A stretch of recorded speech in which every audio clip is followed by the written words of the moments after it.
እግዚአብሔር ስሙ የተመሰገነ ይሁን።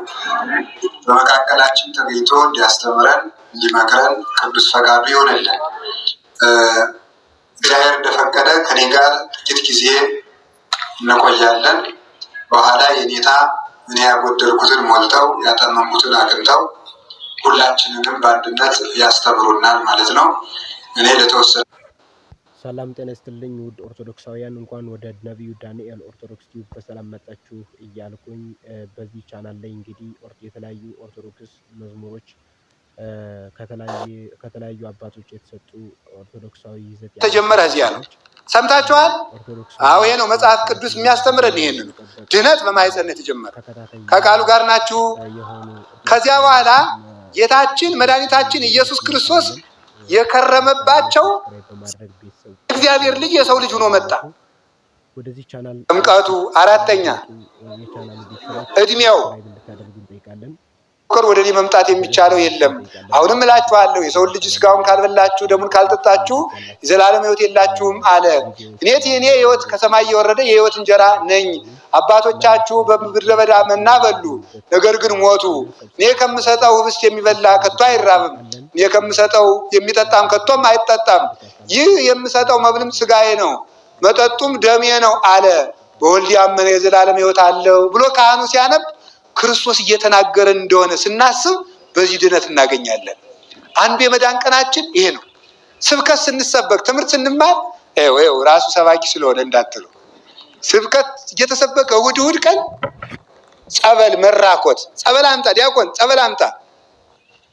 ልክ እንደ ጸበሉ ቃሉ መድኃኒት ነው። እስኪ በሉ ልክ እንደ ጸበሉ በሉ። ቃሉ ምንድን ነው? አዎ ጸበሉ በጉሮሯችን የምናወርደው መድኃኒት ነው። ቃሉ ደግሞ በጆሮ የሚገባ መድኃኒት ነው። ይህ እኮ ነው። ሰው መድኃኒቱን አያውቅም። አንዱን መድኃኒት ጥሎ አንድ መድኃኒት ይፈልጋል እንዴ? አይደረግም። እግዚአብሔር የሥርዓት አምላክ ነው። ያስተማረበት ተራራ ሲወርድ ባህር ሲወርድ መርከብ ውስጥ ጥሎ ሲያስተምር ትምህርቱ ድነታችን ነው። እግዚአብሔር በቃሉ ይጠብቀን፣ በኪዳነ ቃሉ ያጽናን። ቃሉ ካለበት ክርስቶስ ይኖራል። ቃሉ ካለበት ክርስቶስ ይኖራል። የእግዚአብሔር ቃል ፍጹም መድኃኒት ነው። በዝኒ ቃል ዘአነ ነገርኩክሙ መንፈስ ውእቱ ወይሃዩ። አሁን እኔ የምነግራችሁ ቃል መድኃኒት ነው ብሏል። እሱ የተናገረው ቃል መድኃኒት ነው። የሚያስተምርም እግዚአብሔር ነው። ስለዚህ ይሄ አንዱ የድነት ቀን ያስተማረባቸው ዕለቶች ናቸው። በረከተ ህብስቱ የሚታሰብበት፣ ተራራ ወጥቶ ያስተማረበት፣ ባህር ገብቶ ያስተማረበት። አሁን እዚህ ስትማሩ አባ እንደሚያስተምር እያስባችሁ አትማሩ። እውነቴን ነው። እዚህ ስንማር አሁን ተመልከቱ። ጌታችን ኢየሱስ ክርስቶስም ሊያስተምር ወደ ተራራ ወጣ። ብዙ ሕዝብ ባየ ጊዜ ወደ ተራራ ወጥቶ ተቀመጠ። ሕዝቡም ቀረቡ፣ አንደበቱንም ከፍቶ አስተማረ ሲባል አሁን እዚህ ላይ የቆመውን ሰውዬ ክርስቶስ እያስተማረ እንደሆነ እናንተ ደግሞ ከኢየሩሳሌሙ ተራራ እንደተገኛችሁ አድርጋችሁ ነው ማሰብ። ያ ሲሆን በረከት ትቀበሉበታላችሁ። ከቃሉ ጋር ናችሁ። ሰባኪ መቆጣት የለበትም አለ አንድ ሊቅ ሲናገር። ሰባኪ መቆጣት የለበትም፣ ህዝቡን አቀይ ብሎ መቆጣት የለበትም። ምክንያቱም ከተቆጣ መጀመሪያም እኔ ነኝ የማስተምር ብሎ አስበዋል ይላል። የስማችሁ ነው። የሚያስተምር ማን ነው? እግዚአብሔር የሚያስተምር ከሆነ ህዝቡ እሱን ቢንቁት ለምን ይቆጣል? የናቁት እግዚአብሔር ነው እንጂ እሱን አይደለም። ስለዚህ ይሄ ሰውዬ መጀመሪያም ለካ እኔ ነኝ መምህር ብሎ ኑሯል ይላሉ አባቶቻችን። ስለዚህ ይሄ እንዳይሆን ሰባኪም እግዚአብሔር ያስተምራል ብሎ ያስተምር፣ እናንተም እግዚአብሔር ያስተምራል ብላችሁ አስተምሩ። ያንን ድነታችን መድኃኒታችን ይፈጽምልን። የመጨረሻ ጌታችን የመጨረሻ ስላችሁ ሌላ ከዚህኛው መጨረሻ ነው። አንድ ሁለት ሶስት ነገሮች ይቀሩኛል። የመዳን ቀን የሚባለው የጸሎት ሐሙስም የመዳን ቀን ነው። የጸሎት ሐሙስ 40ው ቀን 40ው ቀን ጾሙ የመዳን ቀን ነው።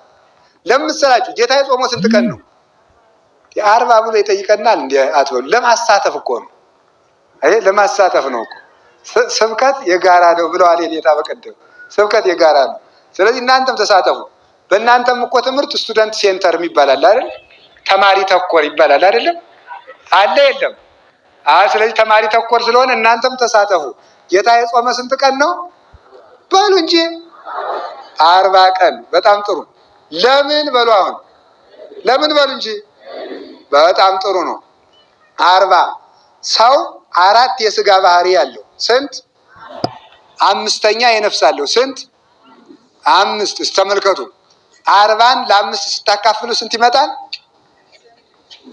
8 አይደል?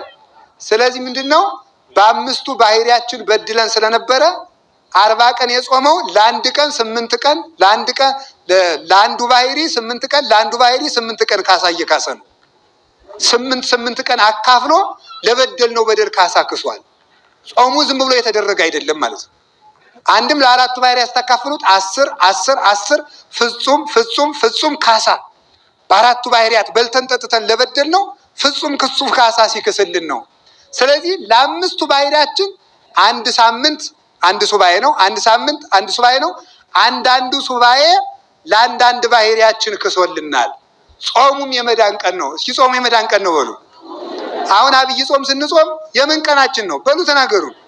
የመዳን ቀናችን ነው ማለት ክርስቶስ ለባህሪያችን የካሳውን ካሳ እያሰብን ነው። እኛም ድነት እንቀበልበታለን። ያንን ለመሳተፍ ነው የምንጾመው። የጸሎት ሐሙስ ዕለት የድነት ቀናችን ነው። ለምንድን ነው የጸሎት ሐሙስ የድነት ቀናችን የሚሉት? አርታ ሀገሪነ ውስተ ፍኖተ ሰላም፣ እግረ ልቡናችን ወደ በለስ ሩጦ ወደ ሲኦል ተፍገምግሞ ወርዶ ነበር። አሁን ግን እግረ ልቡናችን ወደ ወንጌል፣ ወደ ፍቅር፣ ወደ መንግስተ ሰማያት